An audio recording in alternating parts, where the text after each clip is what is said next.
अक्सर मेरे पास अगर कोई आता है और कहता है कि जी हम मोहब्बत करते हैं बहुत ज़्यादा, लेकिन मुझे आजकल अपने रिलेशनशिप में इश्यूज़ आ रहे हैं, यानी शादी भी नहीं हुई है। रोल जो है उसका चेंज हुआ कि वो अब जॉब में जा रहा है लड़का या लड़की जॉब में जा रही है, वहाँ पर मसले-मसाइल आ रहे हैं। तो मैं हमेशा एक बात कहती हूँ कि देखो थोड़ा-सा सोच लो।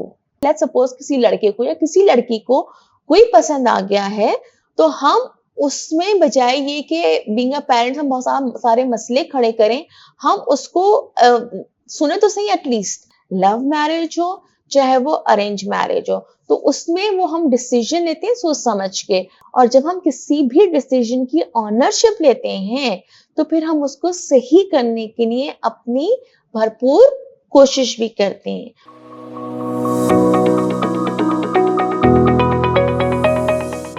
अच्छा, कहा यह जाता है कि लव मैरिज और एक अरेंज मैरिज होती है। हुँ, कहते हैं लव मैरिज के मुकाबले में अरेंज मैरिज को हमारे पाकिस्तान में ज़्यादा प्रेफ़र किया जाता है। हुँ, तो हुँ। ये लड़ाई झगड़े क्या लव मैरिजेज़ में नहीं होते? अच्छा, ये जो बात है ना तुम्हारी, चाहे वो लव मैरिज हो, चाहे वो अरेंज मैरिज हो, बात आती है एक्सपेक्टेशंस पे। एक तो चीज़ ये कि जब आप लव मैरिज कर रहे होते हैं, तो ऑब्वियसली आप एक-दूसरे को पहले से जानते हैं, ठीक है?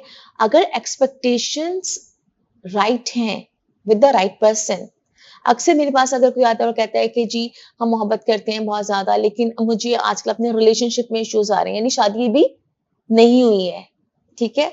साथ रहना चाहते हैं, आगे ज़िंदगी भी शुरू करना चाहते हैं, ठीक है? लेकिन लाइक फॉर सपोज़ कि during the university, during the education आपस में रिलेशनशिप स्टार्ट हुआ, और वहाँ पर जो है अब शादी अपना रोल जो है उसका चेंज हुआ कि वो अब जॉब में जा रहा है लड़का या लड़की जॉब में जा रही है, वहाँ पर मसले-मसाइल आ रहे हैं।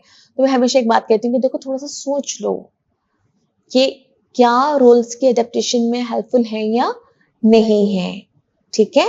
अगेन आपकी एक्सपेक्टेशंस ट्रू हैं उस पर्सन के साथ या नहीं है? फिर एक और चीज़ देखी जाती है कि जी हम लड़की तो मैं बात हमेशा करती हूँ कि जी लड़की तो हम पसंद करते हैं सोशल मीडिया से। हम उसके होते हैं फेसबुक बुक फ्रेंड या हम होते हैं उसके इंस्टा फ्रेंड। लेकिन हमें उसकी फेसबुक पर कोई और लड़का नहीं चाहिए। बिल्कुल। ठीक है? तो ये आजकल के जो दौर के मसाइल हैं वो थोड़े-से डिफरेंट हो गए हैं। तो हमेशा जो एक ये चीज़ ना कि कंप्लीटली हम कोई एक कंप्लीट एक सांचा नहीं बना सकते कि हम कहेंगे लव मैरिजेज़ ही अच्छी होती हैं या जो है वो अरेंज। अरेंज मैरिजेज़ ही होती हैं।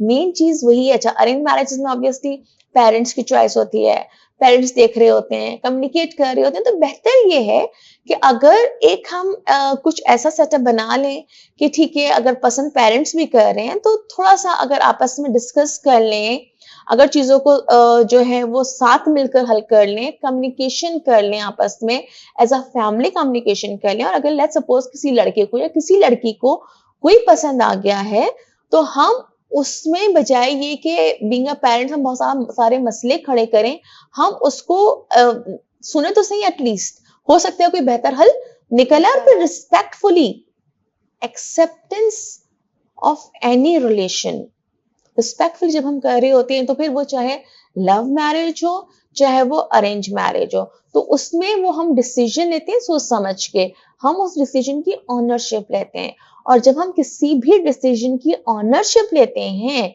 तो फिर हम उसको सही करने के लिए अपनी भरपूर कोशिश भी करते हैं, और फिर हम उसमें फिर एडजस्टमेंट कर रहे होते हैं, और जब वो एडजस्टमेंट होगी, अडेप्टेबिलिटी होगी, तो ऑटोमेटिकली चाहे वो लव मैरिज हो या वो अरेंज मैरिज हो, वो फिर एज द होल जो है वो कंसिडर की जा रही होती है, और जिंदगी की गाड़ी जो है वो बेहतर अंदाज में आगे चल सकती है।